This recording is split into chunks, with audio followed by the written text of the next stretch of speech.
Pushpa, pushpa, pushpa, pushpa, pushpa, pushpa, pushpa, pushpa, pushpa, pushpa, pushpa. അപ്പം പുഷ്പ പുഷ്പ 2 ഇറങ്ങി, എല്ലാവരും മിക്കവാറും കണ്ടു കാണും. അപ്പം ഞാൻ ആദ്യം തന്നെ ഒരു സംഭവം പറയാം. ഇന്ത്യൻ ടു കങ്കുവ, ഈ രണ്ട് സാധനങ്ങൾ വെച്ച് നോക്കിക്കഴിഞ്ഞാൽ പുഷ്പ ഫാർ ബെറ്റർ ആയിട്ടാണ് എനിക്ക് പേഴ്സണലി തോന്നിയത്. ഇതെൻ്റെ പേഴ്സണൽ ഒപ്പീനിയനാണ് കേട്ടാ. ഫാർ ബെറ്റർ ആയിട്ട് തോന്നി ഈ രണ്ട് ഫോറസ്റ്റ് സംഭവങ്ങൾ വെച്ച് നോക്കിക്കഴിഞ്ഞാൽ.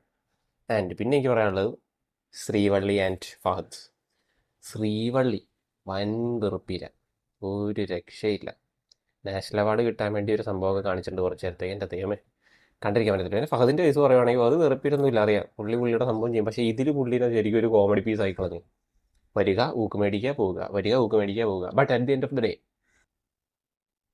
കങ്കുക ഇന്ത്യൻ ടു ഒക്കെ കണ്ടവർക്ക് ഇത് കണ്ടു കഴിയുമ്പോൾ ഒരു ബെറ്റർ ആയിട്ട് തോന്നും. എന്ന് കരുതി ഞാൻ പറയുന്നില്ല പടം ഭയങ്കര അടിപൊളിയാണ്. കുറേ അൺറിയലിസ്റ്റിക് ഫൈറ്റും കാര്യങ്ങളൊക്കെ ഉണ്ടെങ്കിലും എനിക്ക് അൺസഹിക്കബിൾ ആയിട്ട് തോന്നിയില്ല മറ്റേ രണ്ട് സാധനങ്ങൾ വരെ. മറ്റേത് രണ്ടും എൻ്റെ പൊന്നെ